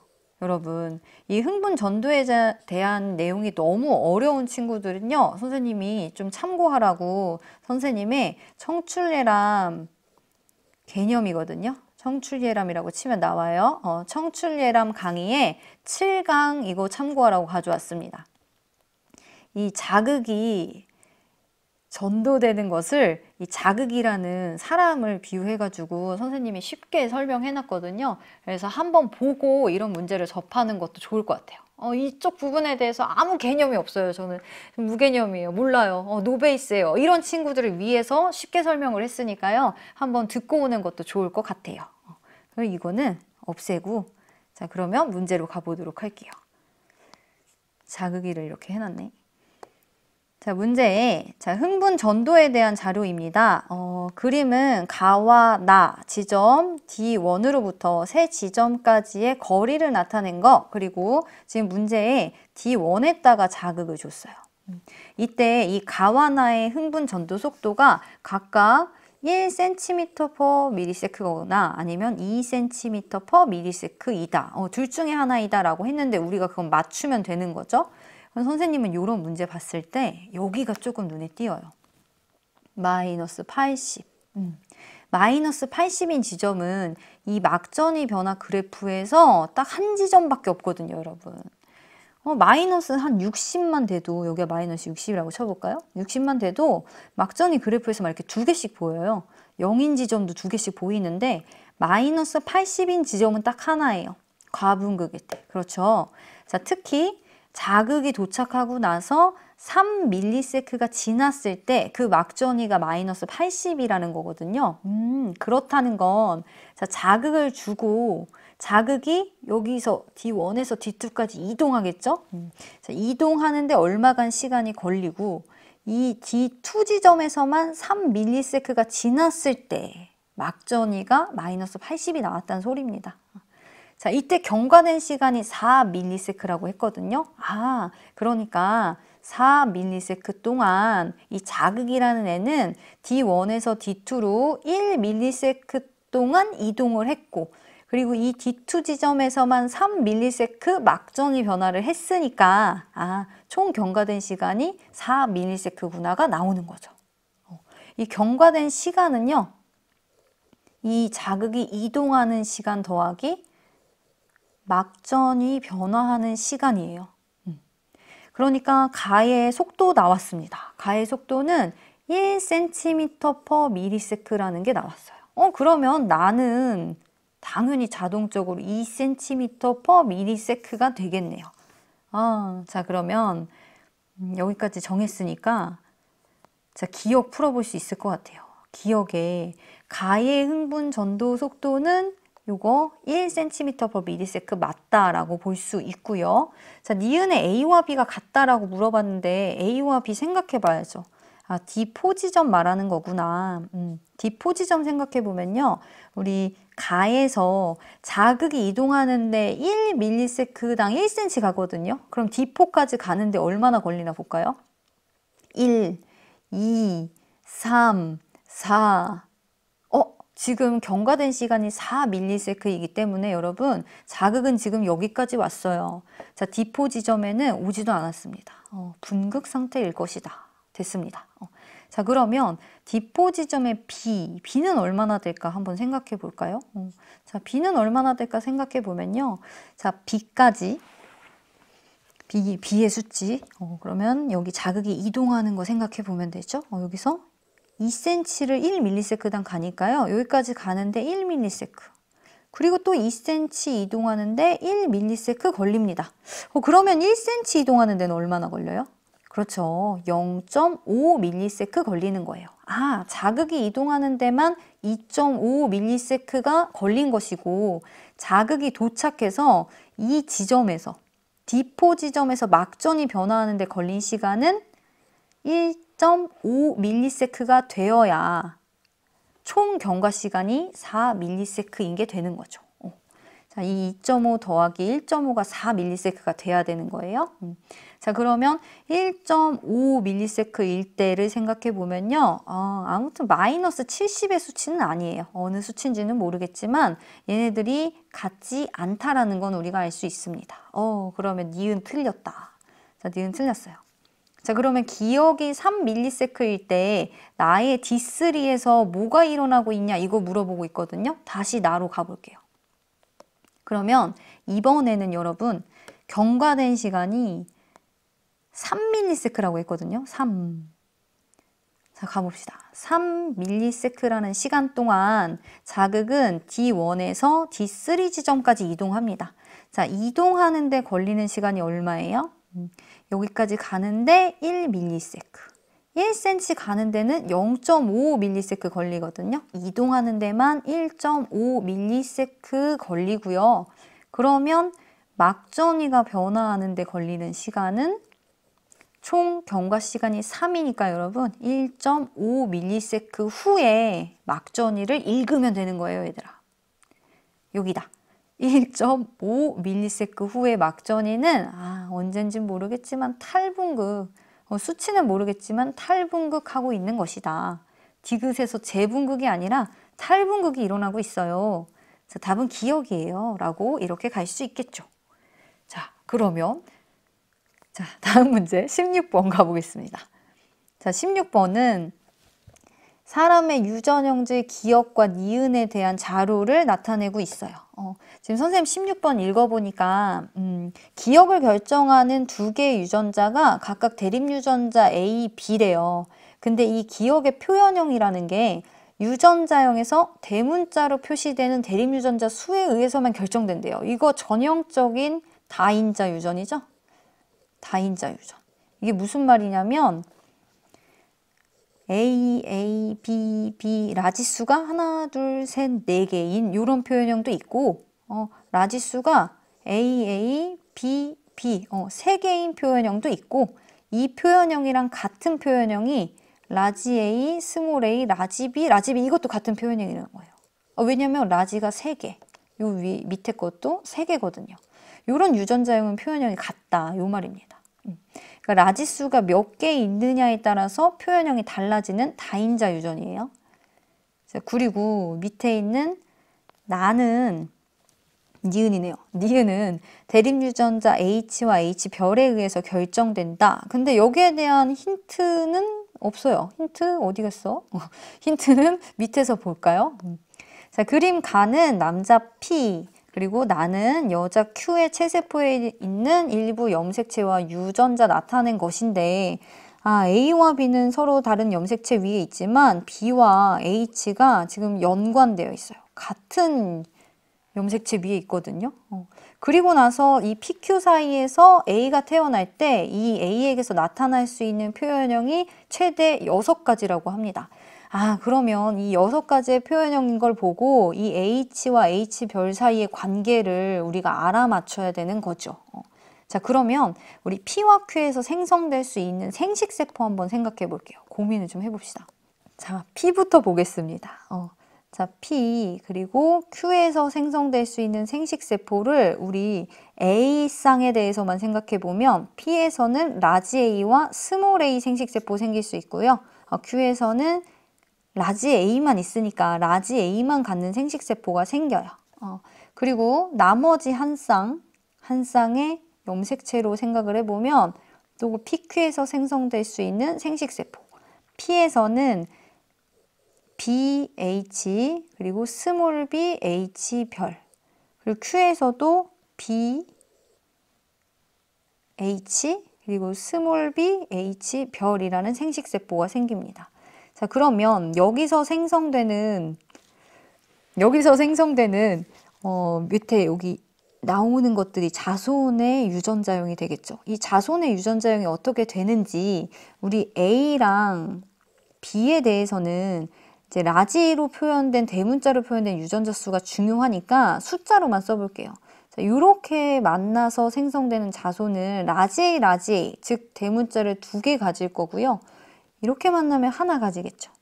자, 여기는 라지 B가 만나니까 대문자 2개에 H가 되겠습니다.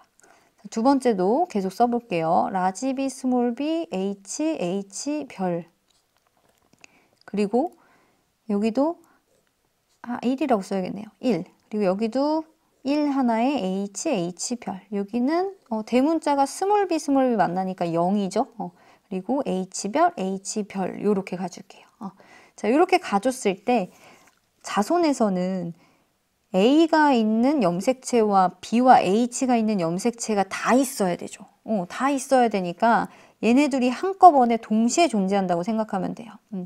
여기 있는 AA가 있는 염색체 쌍과 그리고 BBHH가 있는 염색체 쌍이 같이 존재하는 자손이라면 4개의 대문자를 갖고 H를 갖는 그리고 여기 있는 2개랑 이렇게 만나볼까요? 이렇게 만나면 대문자 3개 갖고 H별을 갖는 그리고 여기 있는 2개랑 이렇게 만나볼까요? 그러면 2개의 대문자와 H별을 갖는 이런 식으로 생각하면 돼요. 마찬가지로 여기서도 요 하나짜리랑 A랑 라지 A랑 스몰 A 이렇게 있는 거죠. 요 라지 A 하나짜리랑 나머지랑 같이 있는 자손을 생각해 보면 3개의 HH 그리고 나머지들도 그냥 다 써보자면 2개의 H별 그리고 1개의 H별 자, 요런 표현형들이 나옵니다.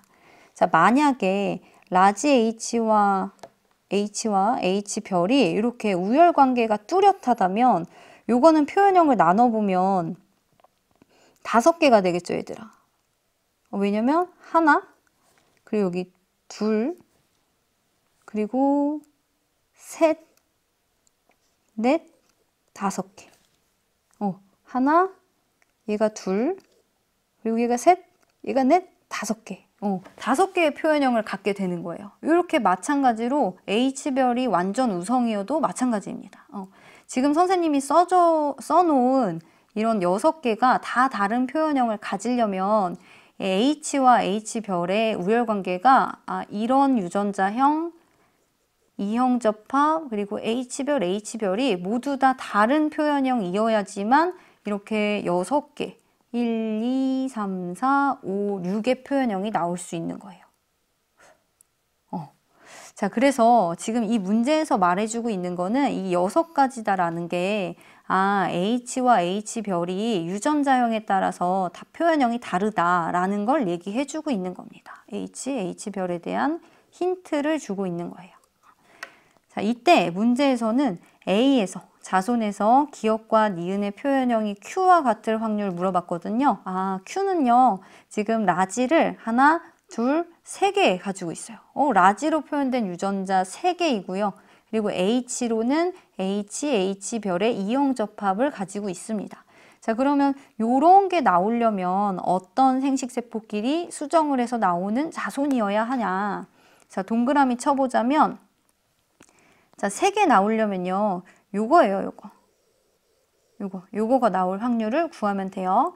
자, 그러면 여기에서 2개, A 이렇게 2개짜리랑, 자, 여기에 H별을 가지는 요 염색체 쌍을 한꺼번에 가지면 되겠습니다. 그러면은 얘네들이 이렇게 합쳐지면 라지 유전자 3개에 H별을 갖게 되잖아요. 자, 요걸 나올 수 있는 확률을 생각해 보면 전체 2개 중에 하나니까 2분의 1. 자, 이 전체 나올 수 있는 염색체 쌍들의 조합 중에 4개 중에 2개니까 2분의 1. 자, 이거 2개 동시에 가져야 되니까 2분의 1 곱하기 2분의 1 이렇게 해줘야 되죠. 그래서 답이 4분의 1이 나오는 것입니다. 그래서 답이 4번이다. 이렇게 가주면 되겠습니다. 어려웠죠? 자, 선생님이 풀어준 문제랑 같이 보면 좋을 것 같아요. 수특의 37강에 3점짜리 문제, 우리 10번 문제로 비슷한 문제 풀어줬었거든요. 그 문제를 같이 보고 또 이것도 같이 보고 비슷한 문제이기도 하고 굉장히 뭐 똑같아요. 비슷하다라고 말을 하고 있지만 똑같아요. 그래서 한번 잘 모르겠으면 그것도 보고 이것도 보고 하면서 연습하면 좋을 것 같아요. 자, 그러면 17번 가보겠습니다. 자, 17번은 어느 집안의 유전형질 가와 나에 대한 자료이고요. 자, 가는 대립유전자 라지알, 나는 T에 의해서 결정이 된다고 합니다. 라지알이라고 했지만 라지알 그리고 라지T가 이렇게 완전 우성이다 라고 얘기하고 있어요. 자, 근데 여기서는요, 자, 모두 X 염색체 위에 있다라는 힌트를 엄청나게 줬거든요. 그러니까 이거 하나만 가지고 문제를 술술 풀어나갈 수 있어요. 왜냐면 X 염색체 위에 있는 유전자는 남자를 좀 주목해 볼 필요가 있거든요. 자, X 염색체는, 남자는 X 염색체를 하나만 가져요. 그래서 유전자형이 그대로 표현되거든요. 유전자형과 표현형이 같다라고 생각하면 돼요. 그럼 그거 가지고 기억, 니은 여부를 좀 표시해 보면 이렇게 표시해 볼 수 있습니다. 자, 일단 표시부터 이렇게 끝냈고요. 자, 우열관계 안 알려줬어요. 근데 선생님은 이런 게 보이더라고요. 요 5번 있죠. 이 5번은 하나밖에 없는 X 염색체 위에 니은이 이렇게 존재하는 거예요. 니은을 나타내는 유전자가 있는 거죠. 그리고 기억에 대해서는 정상 유전자가 있는 겁니다. 여러분, 이 X 염색체는 엄마한테 받았겠죠? 4번은 니은을 가지고 기억에 대해서 정상 유전자가 있는 X 염색체 하나를 이렇게 갖는 겁니다. 니은 유전자를 가지는데 4번은 정상 표현형을 나타내고 있다. 4번 정상이죠. 그러니까 옆에 정상 유전자가 있고 니은하고 정상하고 우열관계에 따지면 정상이 니은에 대해서 우성이다라는 걸 알 수가 있습니다.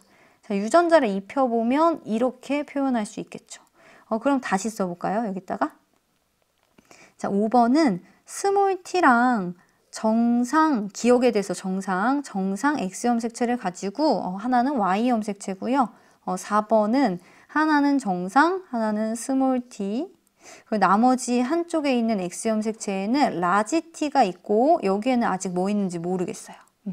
그리고 나서 남자 거를 다 써볼게요. 자, 1번은 기억에 니은에 대해서는 정상 유전자를 가지고 라지 t죠. 라지 t, 하나는 Y염색체를 가진다. 자, 그리고 6번은 정상, 기억에 대해서 정상, 니은은 스몰 t, 하나는 Y염색체를 가진다. 자, 그리고 2번하고 7번은요. 가에 대한 유전자형이 모두 동형접합이라고 했거든요.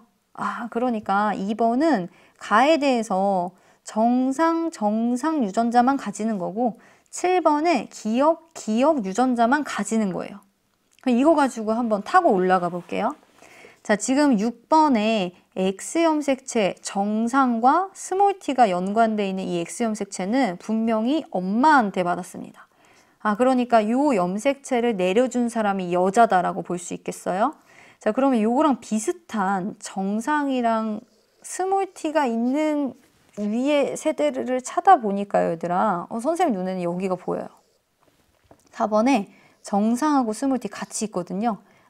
그러면 이쪽에 정상하고 스몰 t를 B한테 받았고 B가 여자가 되면 이렇게 되면 말이 되겠다. 여기서 이렇게 내려오고 이렇게 내려오는 거다라고 생각할 수 있겠죠. 그러면 여기가 여자니까 A는 남자겠다라고 생각할 수 있죠. 지금 7번에 여자예요. X염색체 하나는 엄마, 하나는 아빠한테 받거든요. 여기는 아빠가 기억하고 밑에는 뭐 있는지 모르는데 옆에는 Y염색체를 갖는 요런 X염색체를 가질 거예요. 남자의 X염색체는요, 엄마한테 내려오거든요. 근데 엄마는 기억에 대해서 정상 동형접합이에요. 기억 유전자를 내려보내줄 수가 없죠. 지금 내가 가정한 게 다 틀렸다. 이게 틀렸다라는 거예요. 이게 틀렸으니까 이쪽에서 온 거구나. 이 정상하고 스몰 t 요 X염색체는 A한테서 온 거고 A가 여자고 B가 남자구나 라는 거 알 수 있습니다. 그러니까 요 여자는 지금 7번에게 기억과 그리고 여기 있는 라지 t가 함께 있는 X염색체를 7번에게 이렇게 내려준 거구나가 되겠습니다. 그럼 나머지 2번 있죠? 2번이 정상과 스몰 t가 연관된 이런 X염색체를 갖고 2번은 니은에 대해서도 정상이니까 라지 t와 정상이 연관되어 있는 이런 X염색체를 갖겠다. 완성이 됐어요. 자, 그럼 위로 이쪽 남자 쪽으로 가볼게요. 남자 쪽에 이 B는 기억과 어떤 니은에 대한 이런 어떤 몰라요 아직 어떤 게 연관돼 있는 이런 염색체를 갖겠다 하겠습니다. 자, 지금 여기에서 A가 7에게 기억과 요거죠, 요거. 선생님 지금 노란색으로 표시한 요거예요. 자, 요 염색체를 내려줬기 때문에 여기서 기억과 라지 t가 함께 있는 거, 그리고 나머지 하나는 이제 요거 내려보내준 거 요거겠죠? 자, 남자예요. 기억과 Y, 기억과 어떤 건지 모르겠지만 Y 염색체를 갖습니다. 남자의 X염색체는 엄마한테 받거든요. 4번에 정상과 스몰 t가 연관된 X염색체, 그리고 어떤 것과 라지 t가 연관된 X염색체 두 개가 있으니까요. 이 위에는 기억이 올라가면 되겠다. 따라서 올라가면 이렇게 되죠.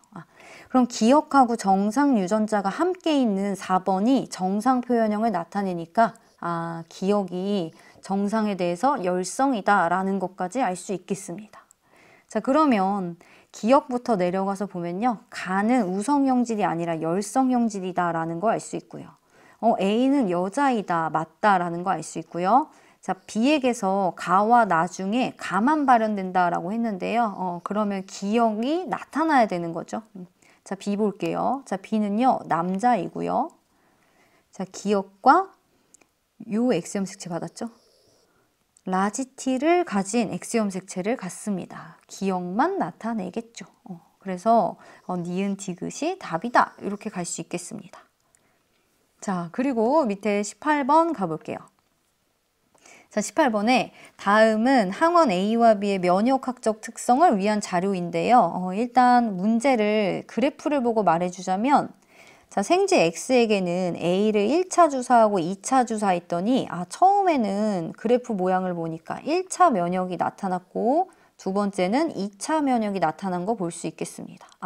이 말은 1차 면역 때 생성된 기억세포가 형질세포로 빠르게 분화하여 더 많이 항체를 이렇게 생산했다라고 볼 수 있겠죠.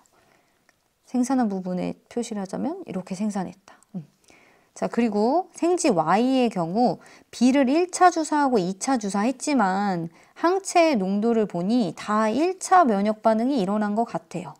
아니나 다를까 Y에서 B에 대한 기억세포는 형성되지 않았다라고 하네요. 자, 그러면 밑에 보기로 넘어가서 확인을 했으니까 물어보는 거에 대답을 한번 해보죠. 자, 기억 가볼게요. 자, 기억에 구간 1과 3에서 여기랑 여기에요. 모두 비특이적 방어작용이 일어났다라고 하는데요. 여러분, 비특이적 방어작용은 무조건 일어나야 되죠. 자, 우리 생각해 보세요. 맨 처음에 대식세포가 비특이적 방어작용으로 식균 작용을 해요. 같은 말로 식세포 작용을 하죠. 이 식세포 작용을 하고 항원을 제시해주면 보조 T 림프구가 이걸 인식을 합니다. 그럼 이 보조 T 림프구가 B 림프구를 활성화시키고요. B 림프구가 빠르게 형질세포와 그리고 기억세포로 이렇게 분화되면서 이 형질세포에서 항체가 생성되는 거죠. 자, 이 과정이 바로 2차 면역 과정인데 이 2차 방어죠. 2차 방어 과정인데 이 2차 방어가 일어나려면 대식세포가 비특이적으로 항원을 먹는 식세포 작용이 일어나야 됩니다. 그래서 1과 3에서 모두 비특이적 작용이 일어난다. 맞다라고 볼 수가 있고요. 자, 니은의 구간 2에서 A에 대한 형질세포가 기억세포로 분화된다라고 했는데요. 여러분, 구간 2에서는요. 기억세포가 형질세포로 분화됩니다. 거꾸로 됐어요. 이렇게 분화된다라고 봐야 돼요. 틀렸다. 자, 디귿의 구간 4에서 B에 대한 체액성 면역 반응이 일어났다라고 했는데요. 여러분, 체액성 면역이 뭐예요? 체액성 면역은 항원 항체 반응 말하는 거죠. 항원 항체. 그래서 체액성 면역 반응이 일어났다. 왜냐면 구간 4에서 항체 생성됐거든요. 항체가 항원이랑 체액성 면역 반응 일어났겠죠. 답은 기억 디귿이다. 이렇게 볼 수 있겠습니다. 자, 이번에는 19번입니다. 자, 19번은 선생님이 보면서 이거 퍼즐 맞추기 같다라는 생각을 정말 많이 했어요. 그래서 여러분들도 아마 이렇게도 해보고 저렇게도 해봤을 텐데 선생님이 조금 빠르게 갈 수 있는 방법을 알려주겠습니다. 자, 지금 문제는 다 읽었죠. 21번 염색체에 있는 대립유전자 라지 A와 스몰 a는 완전 이렇게 우성이 뚜렷하고요. 그리고 나는 7번 염색체에 있는 이 세 가지 대립유전자에 의해서 결정돼요. 근데 한 쌍의 대립유전자에 의해 결정되니까 얘는 단일인자 유전이에요. 그런데 복대립 유전인 거죠. 대립유전자가 3개 이상입니다. 자, 이들의 우열관계는 이렇게 확실하다. 그러면 이 나라는 이 형질에 대해서 나타날 수 있는 유전자형이요. 이런 게 나타날 수 있죠. 라지, EF, EG, FF, FG, 그리고 GG. 선생님이 일부러 표현형이 같은 것들끼리 이렇게 써준 거예요. 이렇게 6가지의 유전자형이 나타날 수 있습니다. 근데 문제에서 이런 얘기를 했거든요. 이 안에서 1, 2, 4, 5, 6, 7의 나의 유전자형은 모두 다르다라고 했는데 이 1, 2, 4, 5, 6, 7을 세보면요. 6명이에요. 그러니까 이 6명이 지금 선생님이 써준 이 6가지의 유전자형 중에 하나겠다라고 생각을 하면 됩니다. 그러면 1, 2, 4, 6, 7에 이 유전자형을 적절하게 배치하면 되는데 이 배치하는 방법이 밑에 나와 있어요.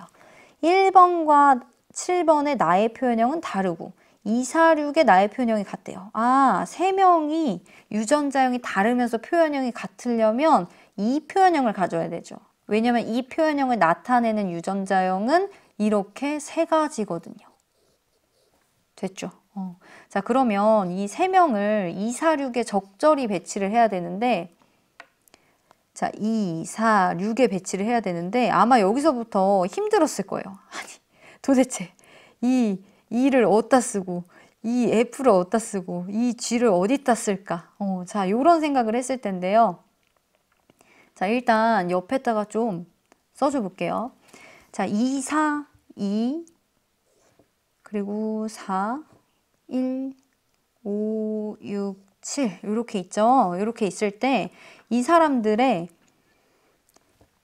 유전자형을 쓸 때 이렇게 쓰는 건 좀 옳지 못한 것 같아요. 이 F, 이 G 사이에서 2가 나왔다. 2가 나왔다. 동형접합을 자식 세대에 써버리면요. 얘가 또 다른 뭐 G랑 이렇게 결혼하여 애를 낳았다? 그럼 또다시 이렇게 이형접합이 나와버리거든요. 그러니까 유전자형 중복돼 버려요. 그래서 부모 세대에 가급적이면 동형접합을 써주는 게 좋습니다. 그래서 2번이 라지, 이가 이렇게 되는 거고요. 1번에다 그럼 뭘 쓰냐 이게 고민이 됐을 텐데 선생님이 틀린 거 먼저 보여줄게요. F를 써줬다라고 해볼게요.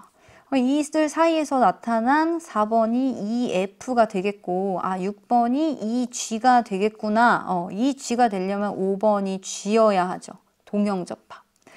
그러면 2F가 나왔고 GG가 나왔고 2G가 나왔으니까 여기에서는 F랑 G가 내려보내져서 FG 유전자형이 나오면 되겠다.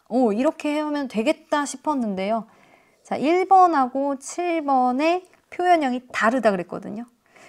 우리 우열관계 생각해보면 이렇게 돼요. 그러니까 얘도 F 표현형을 가지니까 주어진 조건에 맞지 않은 거죠. 그러니까 지금 이건 틀린 거예요.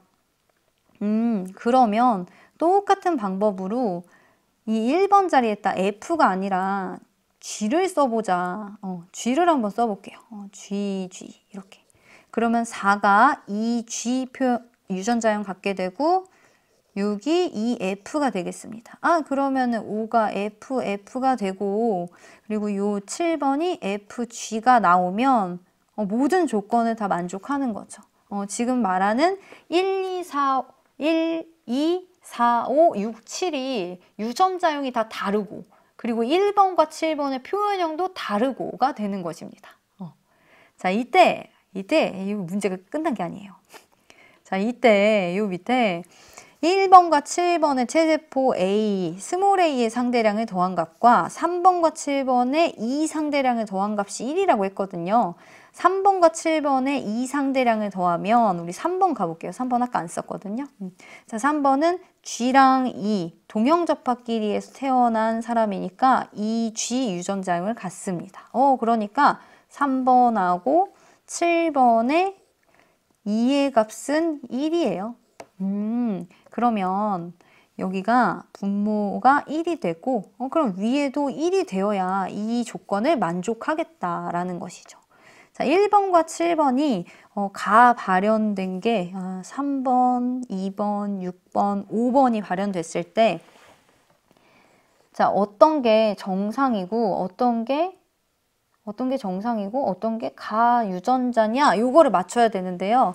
사실 거꾸로 하면 답이 안 되고요. 이게 스몰 a가 가가 되어야 이 조건을 만족할 수 있습니다. 왜 그러냐면 기억이 나타나려면 가가 나타나려면 스몰 a 1번에 라지 a 스몰 a가 돼야 3번에 스몰 a 동형접합이 나오죠.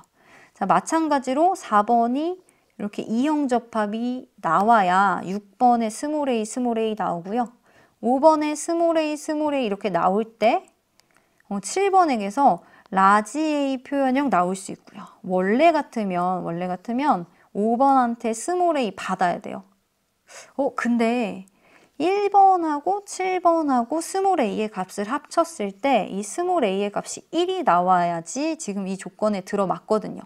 그러니까 이 7번은 핵형도 정상이라고 했어요. 그러니까 7번은 라지 A를 가지며 4번과 5번의 생식세포 형성 과정에서 비분리가 일어났을 때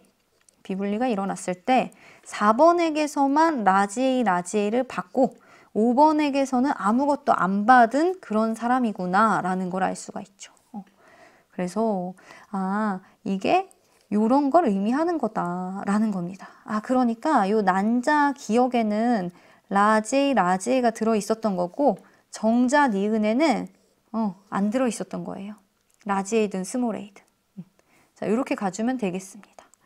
자, 여러분 이렇게 대립유전자 한 쌍, 이형접합인 라지 A, 스몰 a 중에 이 라지 A만 똑같은 것만 이렇게 두 개가 되려면 감수 2분열의 비분리가 일어나야 됩니다. 염색분체 비분리가 일어난 거죠. 이렇게 하나의 염색체를 이루고 여기에 라지 A, 여기 라지 A가 있는데 여기 가운데 비분리가 안 됐으니까 여기 한쪽으로 쏠려서 라지 A만 두 개 갖는 생식세포가 형성된 거예요. 자, 밑에 내려가서 기억부터 볼게요. 자, 가는 열성 형질이다. 스몰 a의 개수 맞추려면 그렇게 됩니다. 자, 니은에 5의 나의 유전자형은 동형접합성이다 라고 했는데요. 5는 F 동형접합입니다. 맞다라고 볼 수 있고요. 디귿에 기억의 형성 과정에서 염색체 비분리는 감수 2분열에 염색분체 비분리가 일어났기 때문에 라지 A만 두 개 갖는 이런 난자가 생성이 된 거예요. 그래서 맞다. 자, 답은 5번이다. 이렇게 갈 수 있겠습니다. 자, 20번입니다. 자, 20번에 생태계에서 일어나는 질소순환 과정의 일부를 나타낸 것인데요. 그러면 여기 질산화 작용이라고 써져 있으니까 여러분 바로 여기다가 물질을 한번 써보도록 할게요. 이 질산화 작용이 일어나면 질소가 산화되는 거예요. 그러니까 A가 질산 이온이 되겠고요. 자, B가 암모늄 이온이 되겠습니다. 자, 대기 중에 질소가 암모늄 이온이 되는 나가 바로 질소 고정 단계가 되겠고요. 그리고 질산 이온이 다시 대기 중에 질소로 탈출하는 걸 탈질산화 작용이라고 할 수가 있겠습니다. 요 기본적인 거 보고 밑에 기억 볼게요. 자, B는 질산 이온이다. B는 암모늄 이온입니다. 틀렸고요. 자, 가가 바로 탈질산화 작용이죠. 탈질산화 작용 맞다 갈 수 있고요. 자, 뿌리옥 박테리아는 나에 관여한다 라고 하는데요. 뿌리옥 박테리아는 질소 고정 세균이에요. 질소 고정 세균. 그래서 나에 관여하는 거 맞다 이렇게 갈 수 있겠습니다. 자, 추가로 이 뿌리옥 박테리아가 콩과 식물하고 상리공생한다는 거 요거 좀 생각해 주세요. 자, 이렇게 추가적으로 적어 놓고 여기서 모든 문제를 다 끝마쳐 봤습니다. 여러분 긴 시간 너무 고생했고요. 혹시라도 모르는 거 있으면은 수강 후기에 댓글 남겨주면 선생님이 다 댓글 달아주는 거 알죠? 그러니까 꼼꼼히 보고 관련된 수특이나 아니면 선생님 개념 강의도 한번 보면서 내가 부족했던 부분을 채워 나갔으면 좋겠어요. 그러면 다음 모의고사에서 확실하게 오를 수 있을 겁니다. 선생님은 그럼 여기서 이만 인사드리겠습니다. 안녕!